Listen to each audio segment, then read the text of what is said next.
to an Udyr like Udyr, after a certain point, he's just the same champion. He runs at you, stuns you, the job's going to be done. Morgana just continues to build AP items, offer so much in terms of CC, damage, and also the utility of the Black Shield, so I think that taking it first for C9 is the correct choice. Definitely, and of course for Blaber, a little bit of pressure coming into this game. That misstep yesterday, heavily viewed, heavily discussed, and he'll need to bounce back, added to the fact that C9 already down 0-2. On the other side, Infinity, they have to recover from that Dom 1 loss. That was also a very difficult game for them yesterday.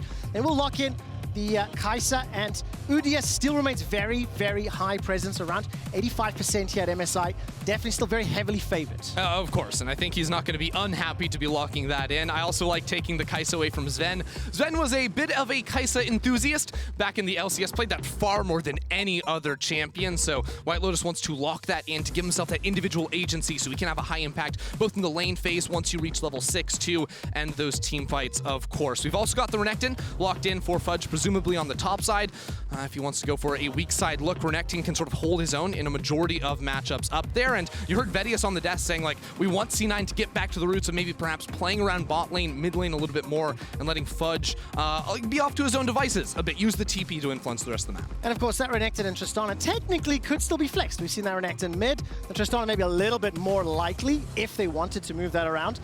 And whether or not Blaber's going to invest the resources to work around Fudge or the bottom lane. Last lock in here will be the Gangplank for Buggax up in the top lane. Yeah, I think this is a very smart decision from him. I was kind of wondering, because Infinity hadn't really revealed a whole lot with their first two picks. These are two champions you see in so many different games, but as soon as the Renekton gets picked up there on the top side, Buggax is like, okay, give me the GP. Now all of a sudden I have a champion that can sort of scrap in the early levels, trade decently well into the Renekton, and then of course has the scaling element, has the ultimate too to try and match pressure around the map, clear waves. If C9 are ever sort of making their way up topside, he can use that to defend against any sort of turret dive situation too. And vice versa, if Cloud9 go back to their roots and try to get Zven and Vulcan ahead, as you mentioned, as Vedius mentions, that cannon barrage is hugely impactful in any of those options. Recon will be the next ban away here from Infinity.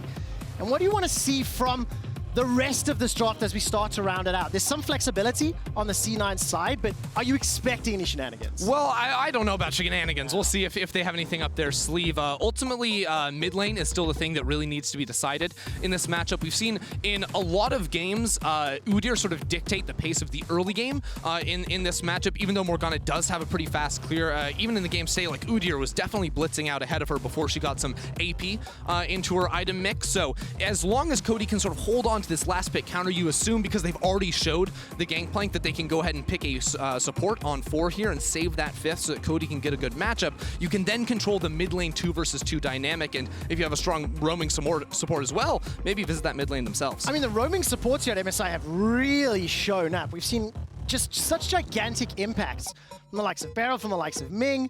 Ackerman may have that opportunity. It will lock in that Rell, can absolutely combo. The Rell Kaisa combo as well. Extremely, extremely potent. And that will give Cody the option to counterpick Perkz. Yeah, and you also have like a lot of backline reach, I would say, as soon as the Rell gets locked in here too. Maybe not as far as the team fights are concerned, but in the smaller skirmishes around bot lane, because now you have the interaction between Kaisa and Rell to get that magnet CC. As soon as Kaisa goes flying to the backline, you can go ahead and pop that. You also have the Gangplank ultimate to rain down, so any sort of 2v2 around bot side can be very, very explosive. What do you make now of the answer? Cloud9 locking in Jinx as well as Thresh. Okay, so right now, C9 obviously very heavy on the AD. This means it's going to be Tristana in the mid lane for Perkz, which is very, very strong, very hard to just beat outright. But it does mean that Blaber is the sole magic damage threat. On the Morgana, a lot of her damage, relatively like single target focused, right? You land a binding, then put down your W, usually only hitting one person. Apart from the ultimate, it's hard to have an impact hitting a lot of champions. And as soon as you lock in 2 hard scaling crit marksmen, well, it becomes pretty easy to itemize if you are Infinity. Now, the one thing C9 have going for them is that it's a Gangplank on the top side of the map, so he probably gets himself, I don't know, some boots with some armor on it, but not much more than that. Rather, dealing with SolidSnake and Ackerman could pose more of a problem later on. Ooh, okay, so it's primarily AD focus threat here from Cloud9. Will it prove useful? Will it prove problematic? In terms of early game and how either of these teams can play it out, What expectations can we see? Well, I would say that, like, we were mentioning, like, sort of jungle pathing and how SolidSnake may have a little bit of the edge in early tempo here. With the Udyr, I do think Tristana does mix it up just a little bit. Tristana with Halo Blades, with a W at level 1 or 2, can trade very, very aggressively up against that Viktor. So as long as Blaber and Perkz are aware of where SolidSnake could be on the map, Perkz' presence in mid before this Viktor reaches a point where he can just freely clear away the minion waves is going to be quite the threat when it comes to any sort of fight in the river. And if you watch Cloud9's game yesterday, there may be a fight in the river, and Cloud9 need all the help they can get for Blaber. Multiple games we casted yesterday were also defined by fights in the river. And of course, any team that Perkz is on will always have a huge focal point in that mid lane. Whether or not Perkz can use this Tristana, get his team an early advantage combo with Blaber, that's what we're going to be looking for as we load up onto the Rift. And reminder, Cloud9 0-2 Infinity with a win under their belt. DFM taking down Cloud9 yesterday. The stakes could not be higher as we hit the Rift for game number 4 on day 3 today. So let's take a look at where Blaber and SolidSnake will be starting off. And it doesn't look like anyone is grouping up just yet, so it could be a fairly standard defensive start. Yeah, we do have a moment to sort of like both teams. One of the things you always have to consider is like what side has like the scaling elements. Do we need to be more proactive in the early to mid game to, you know, sort of outweigh any late game scaling 5v5 the other team has? And I would say both teams have really good on paper scaling champions. You look at like Tristana, Jinx, both going to be gaining range over the course of the game, can offer so much in terms of those 5v5s. Infinity, very similar, right? You have a Victory, you have a Gangplank, very strong scaling champions. But I will say C9 do have an edge when it comes to the range advantage later on, right? With the Morgana binding, just the raw DPS of your auto attackers, they're going to be hitting from further away than a Gangplank, a Viktor, or a Kaisa. And that could be something that is difficult for Infinity to deal with later into the game. So I think that perhaps getting a little bit more aggressive around the level 6 point from a Kaisa Rell lane, utilizing that Gangplank, will be very influential for Infinity. Just before we start diving into these early jungle decisions, one of the things I always look for is initiation tools. And Cloud9, I think, going to be a little bit more challenging to start fights if they want to. But when you look at some of the disengage tools with the Tristana, with the Thresh, with the Morgana, if Infinity do not coordinate or initiate well, there are tools that Cloud9 can use. So there's a couple things to check out here in the early pathing, right? Because SolidSnake took a leash, whereas Blaber was just going solo on the Wolf Camp, does mean SolidSnake is going to be getting through his jungle faster, but also allows Zven and Vulcan to get control over the lane right from level 1. Knowing that SolidSnake is going to be pathing towards the top side of the map as well. You see they have a ward. That's not going to be seen as Perkz takes a really nice trade in mid. That means that Zven and Vulcan can push for level 2, maintain that sort of pressure without being worried about any sort of jungle gank. Then you assume Perkz also has push in mid. All these things going to be very, very good for Blaber if there is some sort of river altercation. Fudge needs to be a little bit careful, and ultimately, this could just be a Scuttle Crab trade with Blaber pathing towards the bottom side, the opposite side of SolidSnake. If, however, Infinity stick around too long or a little late to the party, all of that lane pressure you just discussed could open up opportunities for Cloud9. Vulcan and Zven stepping forward, WhiteLotus and Ackerman respecting the level 2 from that early decision making. And SolidSnake and Cody both running that phase rush. So I want to see how influential they can be when we do get to those skirmishes. An early ward from Cloud9 will spot SolidSnake on the red buff. I'm so glad. I was just about to ask our observers to go watch this right now. Blaber trying to do red buff and Raptors at the same time. So it does get the sustain off of Raptors. Now, there is a position where you can stand on that does not cause the Raptors to continue leashing over here. I know because I've run a lot of Fiddlesticks jungle clears. So it is possible, but it's like 1 or 2 pixels. Can be a little bit challenging. And at the end of the day, Blaber will just use that to make sure he's 100% HP, utilizing his passive on the Morgana, the jungle item too, to make sure by constantly applying that on all those baby little Raptors, he's going to be very high HP.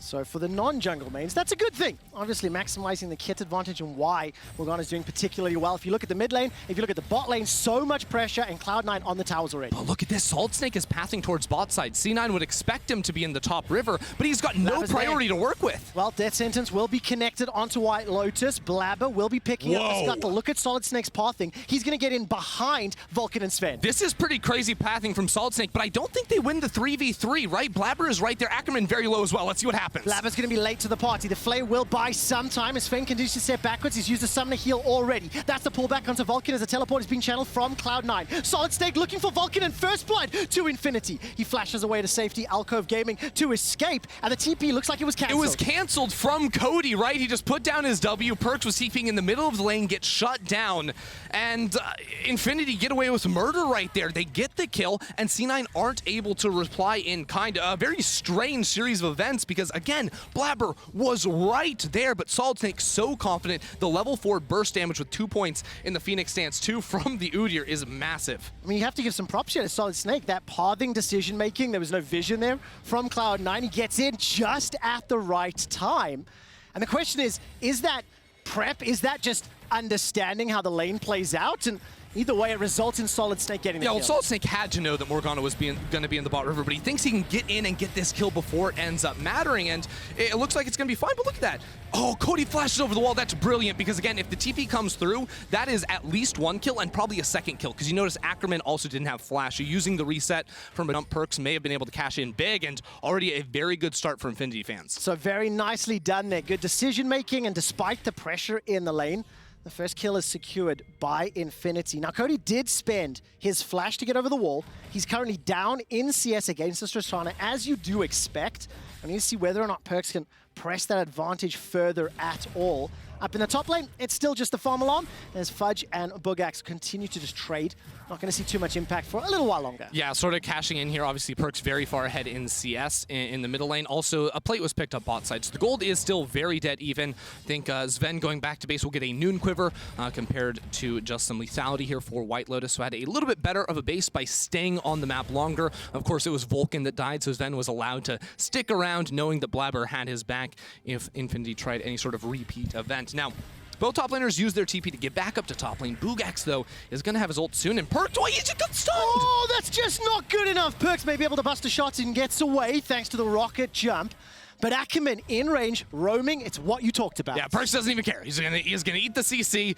Got a little scared for a moment there because, of course, SolidSnake was just around the corner coming through the top side of the river, and SolidSnake even making a whole event out of running into the top side jungle, just splitting the map right in half, getting a deep control ward, and yeah, I mean, you just look at the map, 3 control wards all around mid lane, knowing that Cody cashed in his flash to stop C9 from getting a kill or 2 in bot lane. Well, now the rest of Infinity have to return the favor by making sure he's safe. Man, I'm buying into the hype a little bit after that previous game and seeing how this one has started out. It is still even gold, which is crucial to remember. Despite the kill for Infinity, the lanes in mid and bottom are still a little bit C9 favored thanks to that plate that was secured. And Blaber is going to be roaming to this bottom lane, has the Dark Binding available as well as the Shackles, throws down the Predator, and sidestep from Ackerman means it's an easy escape. The double thumbs up, one before the binding, one after. That hurts. Yeah, it really, really does. Blaber now has support from Perkz. Remember, we talked about this. He pushes that mid lane in. Cody not yet able to instantly push it back, but it doesn't look like the wave is set up enough for anything further. It's been a Perkz play for years. Push mid, run around, hit bot lane, hit top lane, make the ganks happen. For the time being, C9 can't really do much of anything. And we'll remember, right, like C9 do have really great range advantages, especially between Perkz and Zven going later and later into the game. So taking it easy, keeping the gold close is not necessarily the worst thing in the world for them, as Perkz does have to jump away. One of the weaknesses here is Cody can sort of get his W for free whenever he wants if Perkz steps a little bit too close into range. If he's ever like, oh, 1/3 of the way through that W, he's almost always going to have to pop the W or soak the CC. Yeah, luckily for Perkz, so many tools to get away from these ganks.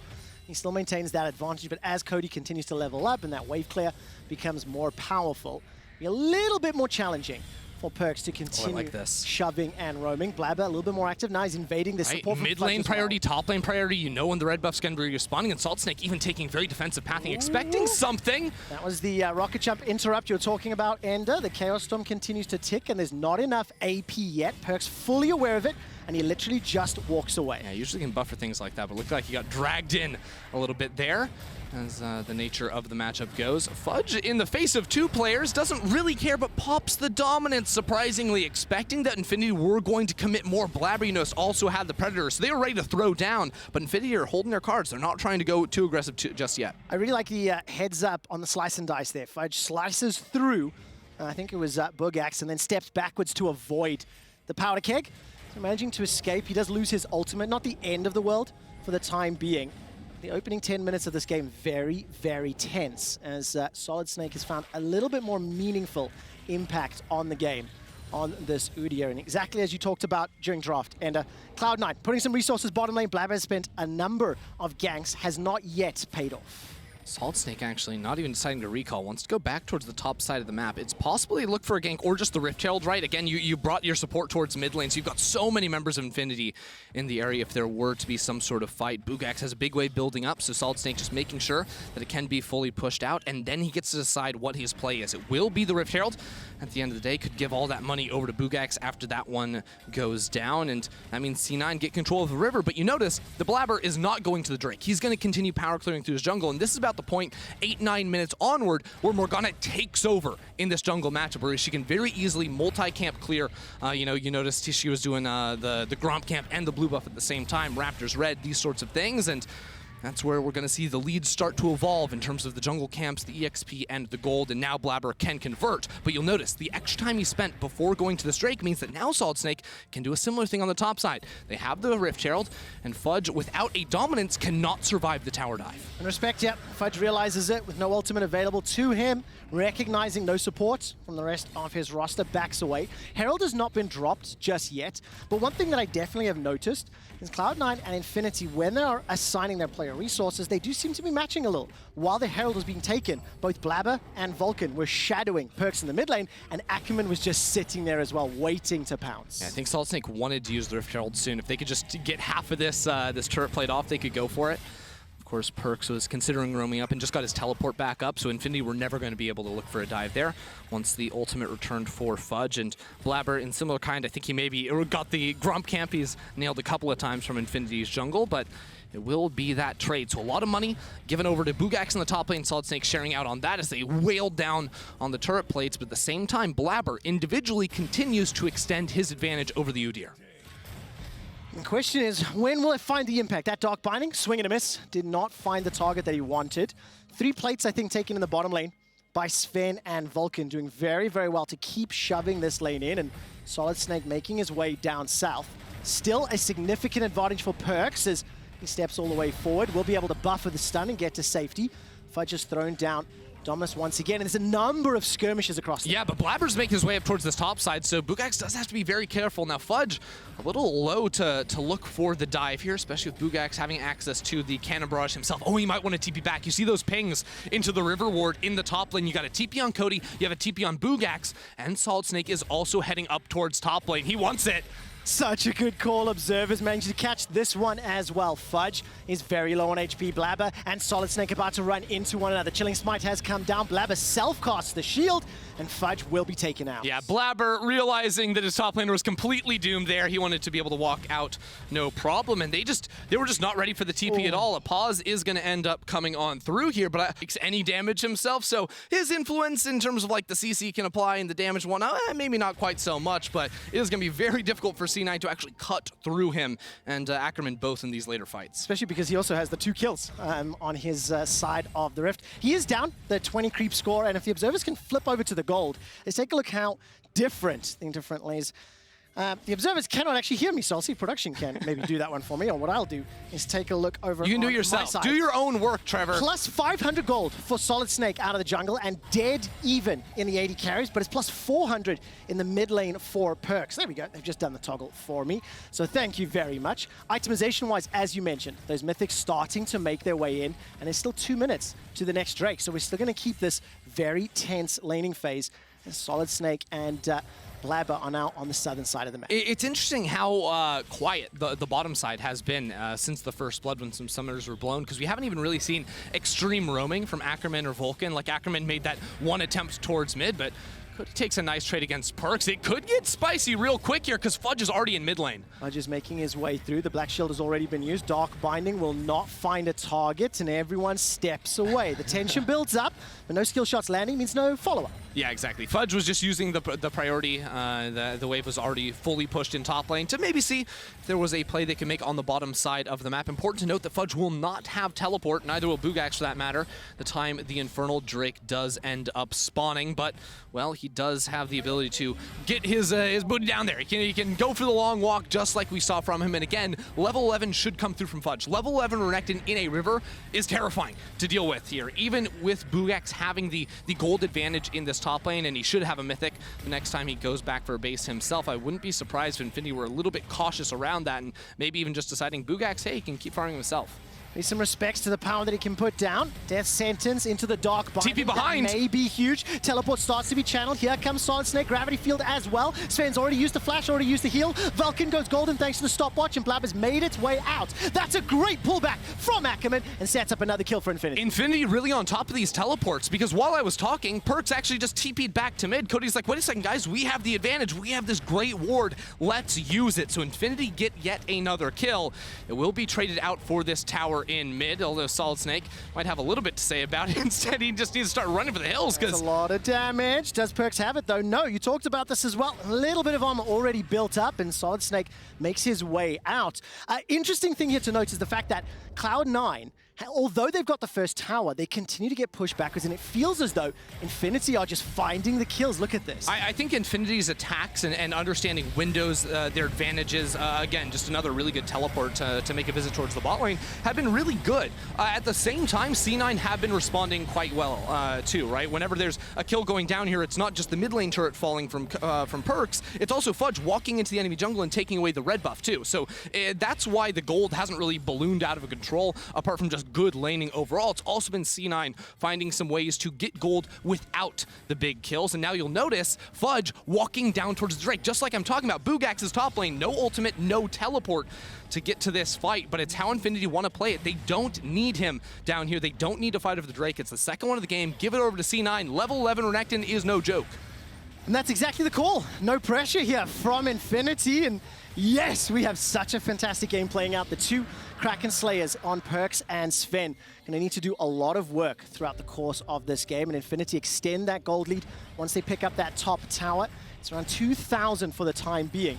We're going to be playing for the Ocean Soul as it continues to develop and play out, and WhiteLotus has done a lot of damage onto this bottom tower. So once the map starts to open up a little bit, I really want to see how well Ackerman and WhiteLotus can combo, whether or not they're able to find some skirmishes, find some picks onto Cloud9. Right, like we've been talking a lot about like the level 11 for Renekton. Well, I'll raise you with level 13 on GP, the ability to spam out those barrels super fast, get a whole lot more damage down. Blaber also will be able to find this Rift Herald.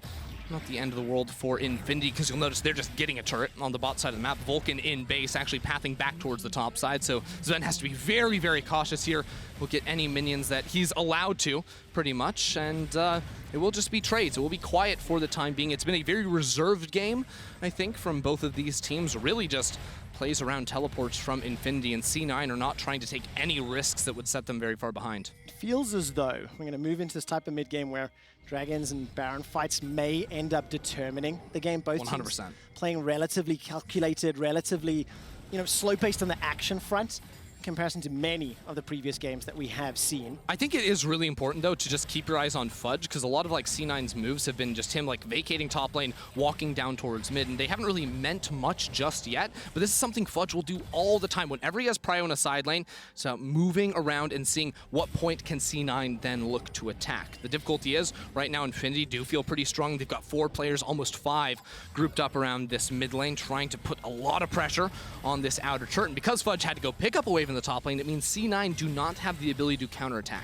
Yeah, I really like that as an indicator on whether or not C9 may be considering or going for a play. 5 members of Infinity stacking to push this wave out. The wave clear is going to be enough to hold the tower for now and give Fudge just a little bit of time in the top lane, but the rest of Infinity back away, and they won't be able to pick up some of that. Yeah, and there are certain things that Infinity can do, especially if they get their wave to the turret just before C9 are able to make it there themselves, that makes sieging from Infinity really nasty.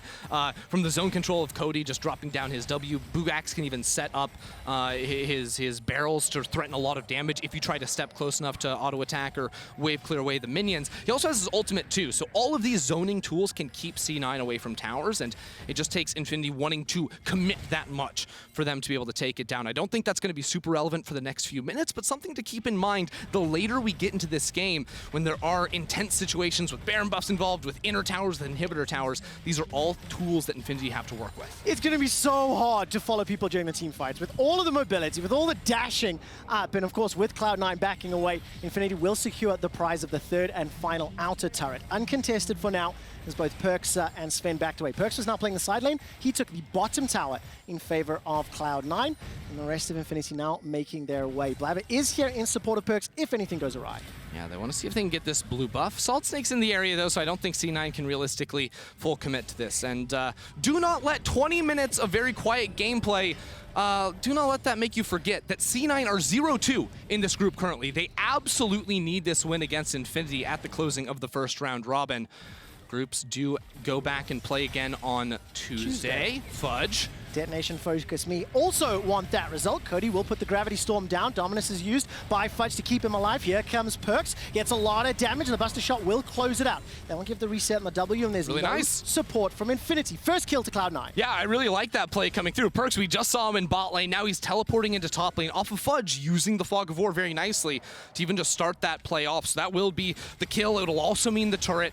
A good attack from C9. Now, it comes 1 minute before the spawn of the Ocean Drake, and importantly, C9 didn't really use critical ultimates. You know, Perkz and Zven, theirs aren't going to be ready, but Buggax with the Cannon Barrage, that's far more valuable than what C9 are going to have to offer. That could be critical in 40 seconds.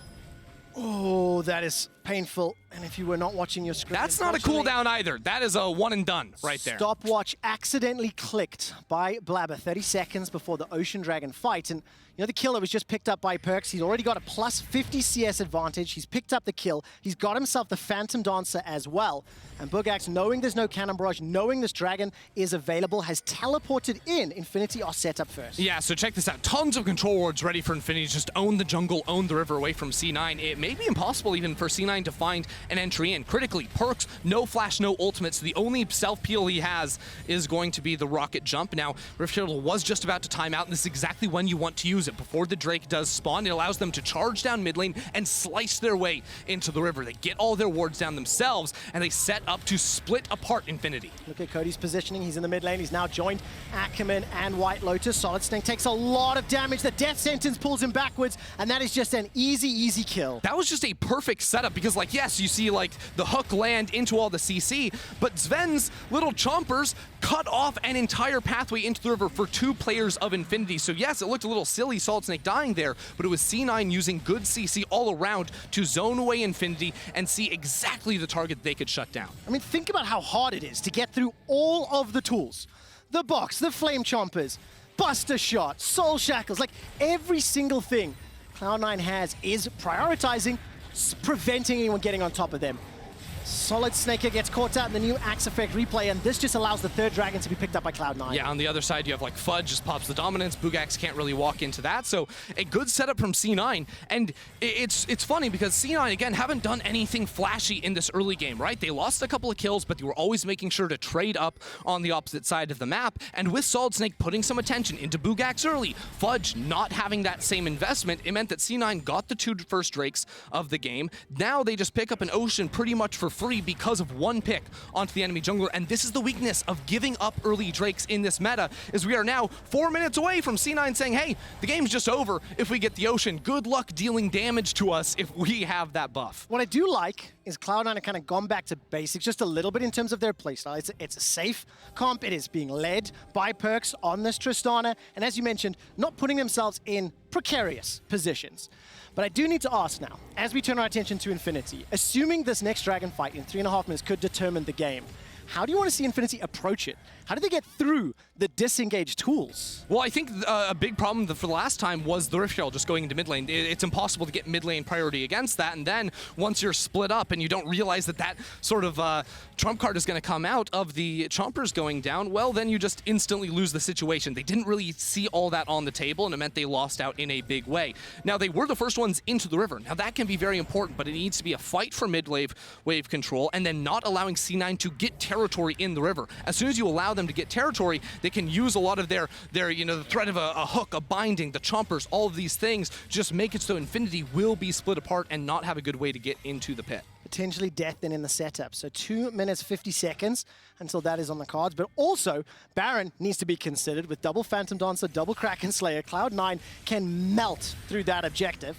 Ackerman steps all the way forward, is going to go for the engage. Zven flashes to safety. The Baron Fudge behind. Fudge is teleported in from behind. He's now pushing backwards as Perkz continues to blast down Ackerman. The explosive shot picks up the kill, and Cloud9 get one. It's just a kill. Again, like, this game is so weird because things are happening, but it's only ever one kill, right? We have a fight, we have a TP flank in the mid lane, our Fudge didn't even TP, just walked in there, and yet it's C9 getting just one kill, getting the push one more time, but Infinity, it's been a long time since they've hit their mark. I wonder if it's a reflection of the pressure and the tension on the players. I mean, after Blaber's misplay yesterday in the river and then seeing that stopwatch clicked, that can just be nerves. It could be. There's a difficult situation for both of these teams, and Infinity, they already have that win. Nevertheless, now Cloud9 are in the lead. It's the first time all game long that they have had gold control, and Buggax committed the cannon barrage to Baron. Yeah, they didn't have any blue trinkets ready to go, so needed some way to be able to scout out the pit. I also think we have to do our due diligence and check in on Perkz versus Cody again, because it was a difference in the early laning phase, and now it might just be a solo kill here. Perkz massively far ahead, 250 CS to 180. How quickly can he do it? Does he commit for it? Plays it safe. Plays it safe, plus 70 CS for now, 2-0-1. Involved in all three of Cloud9's kills. We're 1 minute and 20 from the ocean spawning, and Cloud9, they're setting up vision around Baron for now, but there are a couple of wards in the bottom lane, and Fudge will now start to back and spend whatever gold he has available. Yeah, so observers, please show me the gold. They can't hear us. Oh, they can't hear us. They can't hear us. It's a 3K difference between Perkz and Cody currently. It is massive there for Perkz. So again, it is a very real possibility that Perkz can just roll through Infinity in the fights, and SolidSnake doesn't really have the ability to tank through all of the damage coming out. Yes, he has 2 items, but it is frankly not enough at this point. And look at Buggax, plus 1,600 gold on that Gangplank. His cannon barrage is just about available, but Infinity are late to the river, and props to whoever from production is letting our observers know. Very, very appreciated. Plus 1,500 gold, 30 seconds to go. Let's look at wards. Cloud9 dominate the vision around the Dragon Pit. Do Infinity commit for Well, it's important because C9 have control in mid, and they also have that full bot wave pushed up. It's a good hook from Vulcan, but take it slow. C9 need to wait for the perfect ability to land, not just any ability, and Fudge has the perfect flank. All the vision denial in the jungle has put him in the perfect position. Buggax is out of position a few seconds away from that cannon barrage. Now Fudge flanking from the right. Both top laners coming in from the side. Vulcan maintains the position, and the box is available in zone control. Flame Chompers could be massive at the moment. WhiteLotus can jump in with that Gravity Storm if he wants to, and not going to fire it just yet. Lantern taken backwards. That's the Gravity Magnet Storm rather. Fudge in the back line. Ackerman, Fudge is trying to push back WhiteLotus. The first kill goes to Perkz. He's going to take the rocket jump away to safety. Fudge now caught in between the members of Infinity. Flashes over the wall. Stays alive a few seconds longer thanks to the dominance. Fudge is still alive. Through the wall. Death sentence will land onto SolidSnake, and finally Fudge goes down. It ends up being a 1-for-1. Fudge was just 1v4 in the backline for forever, buying so much time and dealing so much damage. Everyone besides Buggax just 1 HP from Infinity. It's a good hook from Vulcan and a teleport in from Perkz. Dragon is secured though by Cloud9. Buggax will be the next victim. Here comes Perkz. Hops over the wall. It's Reset City. It's the reset, and now Infinity, they are splitting up. Cloud9 get the Ocean Soul. They get the fight, and it maintains one of these skirmish 1-kill death games. Wow, okay. WhiteLotus is going to be able to get out, and Cody, he was right next to him. Oh, he doesn't get out. Perkz is right there, flies in for the kill, shut down. Goes over to Perkz in the bot lane. Cody was able to escape, but now C9 with a kill onto WhiteLotus. They're going straight for the Baron. 5-0-1 for Perkz on this Tristana. And Infinity, they were looking for opportunities. It was Cloud9 that teleported in behind with Fudge, and they were able to play that one out. Still very, very unique team fights, but Cloud9 with the Ocean Soul, with the Baron buff, now have every single tool they need to close this game out. Yeah, it's sort of the strength and the weakness of C9 in these fights, right, is that Fudge, he's a monster in the backline. He just ticked up to level 16 too, so good luck cutting him down. But there's no follow-up, really, until your C9 are able to deal with the enemy front line. Still, the amount of time Fudge bought, and then Perkz having the idea to go back to base, TP back onto the map, ended up with them getting a couple of extra kills. They've got the Ocean Soul and the Baron buff. This should be everything C9 need in the coming fights. Yeah, no doubt about it. And Perkz, a little bit of his experience there showing through. Infinity Edge now picked up. He just hit level 16 as well. 2 levels up over Cody, plus 70 CS. And Buggax during the course of that fight as well. The barrels just not really finding their targets. C9 were able to use the range that you talked about so much earlier.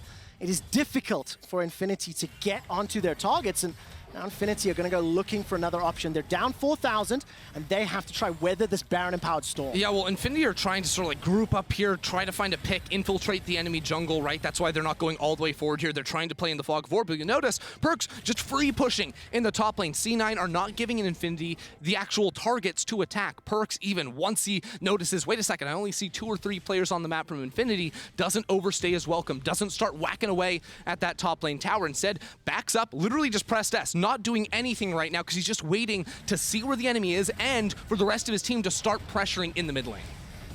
Very respectful game, I feel, as we've seen the decision-making and the pathing from the players. And it is looking likely that Cloud9 could close this out with the advantage they have and the buffs available to them. And what will be very, very interesting is as this group then sets up for Tuesday, any and all tiebreakers will be played on the same day, with Infinity being DFM, with DFM beating C9. And if C9 close this out, they will beat Infinity. The 3-horse race for second will be on. Infinity now, again, continue to defend. They've lost 5 towers. Fudge is pushing the mid lane. He has teleport available. And Cloud9 is playing this one slow. Yeah, Infinity are just trying to run the same play over and over again, right? Like sit inside a bush in the enemy jungle, see if C9 make a mistake, but they're not making a mistake. Once again, Perkz playing off of Fudge, seeing if they can find something, but now Ackerman goes flying in. Yeah, the rocket jump was used, so that meant Perkz had to commit WhiteLotus with the flash. WhiteLotus goes in, but the instant buster shot. WhiteLotus is sent packing. It's a trade support for top laners, and Cloud9 not going to be able to take much more. However, Zven was taking the top tower. Oh, the second C9 look for an attempt, they end up getting punished, and we rewind 25 minutes ago. It's a kill for Infinity, but an objective for C9. The inhib tower and Zven, even in a 4v4 situation after losing the top laner, they don't care. They're going to get this inhibitor. Cody, no mana, has to go back to base. WhiteLotus can only look on and watch as it falls. You have to respect the play there from Infinity. The moment that rocket jump was used, instant engage, but it didn't matter because there was still a buster shot. You cannot stick to the targets. That gold lead grows. Super minions will now start pushing into the top lane, and we're 2 minutes away from the Elder Dragon. So another big objective that Cloud9 can here we focus go. on as the flash is committed for Buggax. Black Shield used there as well, and Perkz will be able to pick up yet another kill. An attempted snipe from Zven. Zven really wanted to steal that one from Perkz, but Perkz not going to allow that to happen. The kill does come through, and again, like, even though, yes, Infinity got the pick, got the kill, you're still looking at a Baron buff, at an Ocean Soul, and also the inevitability of Tristana and Jinx. Yes, yeah. Infinity, they do so much damage, GP, Viktor, Kaisa, but they only do it when they're in touching distance, and C9 do not have to allow that to happen. The only kills Infinity have got recently is when C9 are overextending within the fight, with Perkz and Fudge, you know, going forward that last time. It still ends up being a trade, and C9 have everything to cut him down. So much damage there onto Ackerman. Not going to be able to engage just yet. Here comes Fudge. Dominus will be available in just a moment. Super minions nearly on the steps of the top lane. The second inhibitor will fall. There's still a minute until the next dragon, and Cloud9 can decide how and where they want to push the final time. I mean, there's a wave in the mid lane too. Perkz has teleport if he wanted to base and then come back onto the map. Zven ends up not channeling his own. C9, instead, they're saying, look, we don't want to risk dying a minute before the Elder spawns, because then you give it over to Infinity, then they have the Elder buff before the Baron spawns, and all of a sudden the game is dead even. It doesn't matter if you have 2 inhibitors. So C9 continue to play smart, and it feels like after yesterday, they've had like that come to Jesus conversation where like, look, we are not making mistakes. We are going to play by the books, and we are going to show that we are better than Infinity, and that's what they've done this game. And it's very beneficial for any team to have Perkz in the mid lane, in the roster there, with his very cool head. 100% kill participation. He's just picked up that Bloodthirster as well. And it's something of a signature on this player. When the pressure gets higher, he tends to step up to the plate. It will still be the first win in the group here for Cloud9. And it is definitely a good look after yesterday. And for Infinity, they put up a very good fight, but it's such a difficult position to be in, the comp that they have to play into.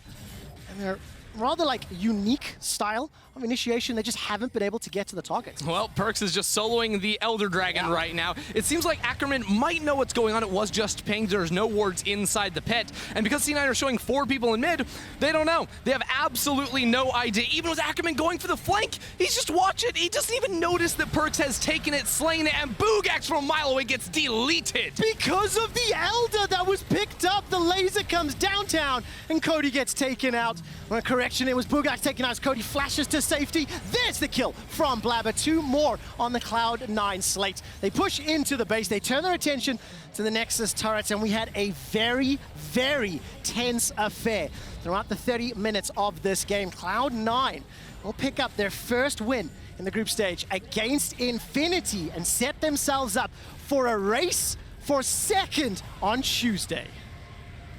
3 teams now with just 1 win in the group, all going to be fighting for it in just a couple days' times. And this was the Cloud9 that every fan of the LCS wanted to see, right? Yesterday, they can shake it off. They can go into Tuesday with a little bit of motivation, seeing that Cloud9 just systematically dismantled Infinity. They did indeed. And of course, I'm still making an assumption